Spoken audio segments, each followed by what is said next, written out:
जय हिंद साथियों। आइए इस क्लास में हम चर्चा करते हैं निर्वाचन आयोग की। मित्रों, हम आपको बताना चाहेंगे कि भारत के मूल संविधान में निर्वाचन आयोग की विधिवत चर्चा की गई थी। इसे एक संवैधानिक दर्जा प्रदान किया गया था। भाग 15 के अनुच्छेद 324 से 339 क में इलेक्शन कमीशन ऑफ इंडिया की चर्चा की गई। और साथियों, यह एक बड़ा आयोग बनाया गया, एक निर्वाचन आयोग बनाया गया। क्यों? क्योंकि ये भारत एक विश्व का सबसे बड़ा लोकतांत्रिक देश है और एक बड़ी आबादी वाला देश है। तो यहाँ प्रत्यक्ष लोकतंत्र है। तो इस लोकतंत्र को बखूबी तरीके से चलाने के लिए एक इलेक्शन कमीशन की, एक निर्वाचन आयोग की स्थापना का, गठन का प्रावधान आर्टिकल 324 से 329 क के मध्य किया गया। साथियों, हम आपको बताना चाहेंगे कि इस आयोग में या निर्वाचन आयोग में एक मुख्य आयुक्त और वह 2 अन्य न्यायायुक्त होते हैं, जिनकी नियुक्ति राष्ट्रपति करता है। यानी भारत के निर्वाचन आयोग में एक मुख्य न्यायाधीश व 2 अन्य आयुक्त होते हैं, जिनकी नियुक्ति कौन करता है? भारत का राष्ट्रपति करता है। इस बात को आप ध्यान में रखेंगे। राष्ट्रपति चुनाव आयोग की परामर्श से राज्य निर्वाचन आयुक्तों की नियुक्ति करता है। यानी जो राज्य निर्वाचन आयुक्त होते हैं, इनकी नियुक्ति राष्ट्रपति मुख्य चुनाव आयुक्त के परामर्श के आधार पर करता है। आगे ध्यान देंगे। जो मुख्य निर्वाचन आयुक्त होता है, वह अपने पद पर 65 वर्ष तक बना रहता है या 6 वर्ष, इनके 2, यानी जो पहले आएगा 65 वर्ष। अगर कोई निर्वाचन आयुक्त 65 वर्ष के पहले अगर 6 वर्ष पूरा कर लिया अपने कार्यकाल को, तो हट जाएगा। और अगर 6 वर्ष नहीं पूरा, 65 वर्ष पहले आ जाता है, तो वहां से पद से वो हटेगा। और अन्य जो आयुक्त होते हैं, उनका कार्यकाल होता है 65 वर्ष और वो अधिकतम 62 वर्ष तक अपने उस पद पर बने रह सकते हैं।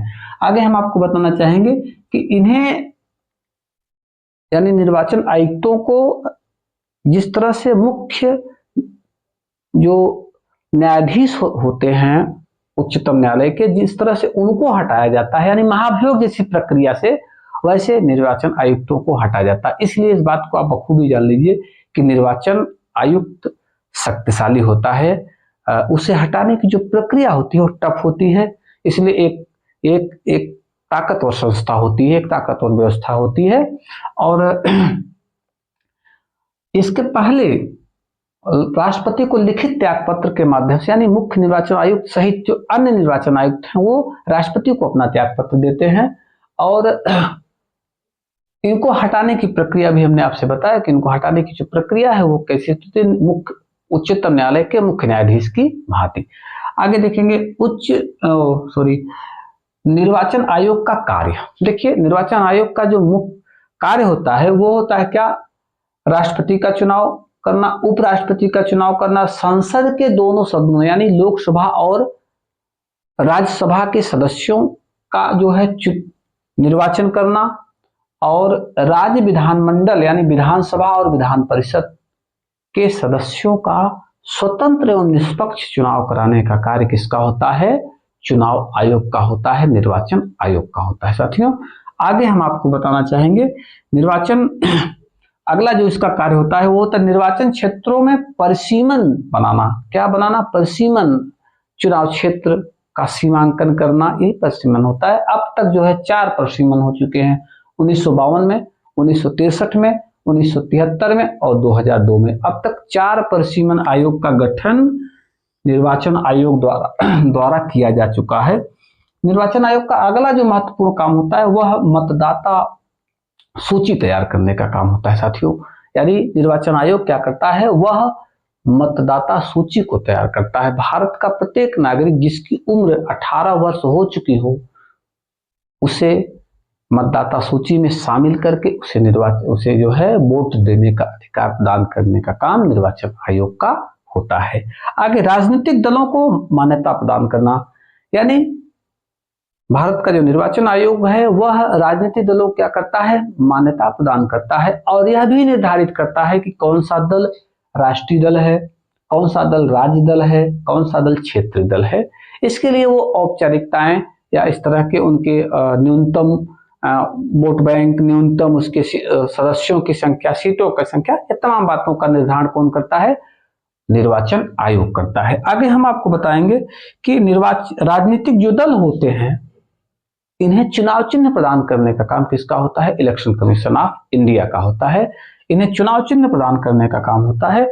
और उसके बाद दलों के लिए आदर्श आचार संहिता भी बनाने का काम कौन करता है? निर्वाचन आयोग करता है। साथियों, निर्वाचन का संचालन करता है, चुनाव को रद्द करता है, ये काम निर्वाचन आयोग का होता है। और अगला जो है, एक आपको मैं बताना चाहूंगा जहां से ज्यादा क्वेश्चन पुटअप होते हैं। देखिए, अब तक चुनाव प्रक्रिया में सुधार हेतु, निर्वाचन प्रक्रिया में सुधार हेतु कुछ समितियां जो है गठन की गई हैं, उन समितियों की बात करें जहां से बहुत प्रश्न बनता है। देखिए साथियों, तारकुंडे समिति, के संथानम समिति, दिनेश गोस्वामी समिति, इंद्रजीत गुप्त समिति, ये 4 समितियां, इसको आप फिर से ध्यान देंगे। एक है तारकुंडे समिति, के संथानम समिति, दिनेश गोस्वामी समिति, इंद्रजीत गुप्त समिति, ये 4 समितियां जो है बनाई गई किसके द्वारा? इलेक्शन कमीशन द्वारा। और चुनाव प्रक्रिया में सुधार हेतु ये समितियां बनाई गई थी। आगे हम आपको अगला बताएंगे। निर्वाचन आयोग का काम जो है आम चुनाव कराना, मध्यावधि चुनाव कराना, उपचुनाव कराना। देखिए साथियों, आम चुनाव जो होता है वह सरकार के कार्यकाल पूरा होने के बाद होता है। आम चुनाव जो 5 वर्ष के लिए होता है। और जो मध्यावधि चुनाव होता है वह राष्ट्रपति के आदेश द्वारा, अगर बीच में सरकार भंग हो जाती है तो मध्यावधि चुनाव होता है, यह भी 5 वर्ष के लिए होता है। लेकिन उपचुनाव, अगर कोई एक सदस्य, एक या एक से अधिक सदस्य पद से हटते हैं, मृतक होते हैं, अथवा अगला कोई चुनाव जीत लेते हैं, अथवा हट जाते हैं, तो वहां पे क्या होता है? उपचुनाव होता है। यह उपचुनाव उस सदस्य की शेष जो समयावधि होती है उस तक के लिए निर्धारित किए जाते हैं, चुने जाते हैं। तो इस क्लास में आपने देखा कि किस तरह से भारतीय निर्वाचन आयोग, इलेक्शन कमीशन ऑफ इंडिया, इसका जो है भारतीय संविधान के भाग 15 के अनुच्छेद 324 से 329 का में इसका बखूबी जो है इसका उल्लेख किया गया। निर्वाचन आयोग एक संवैधानिक संस्था है, इस बात को भी आप ध्यान रखेंगे। जय हिंद साथियों।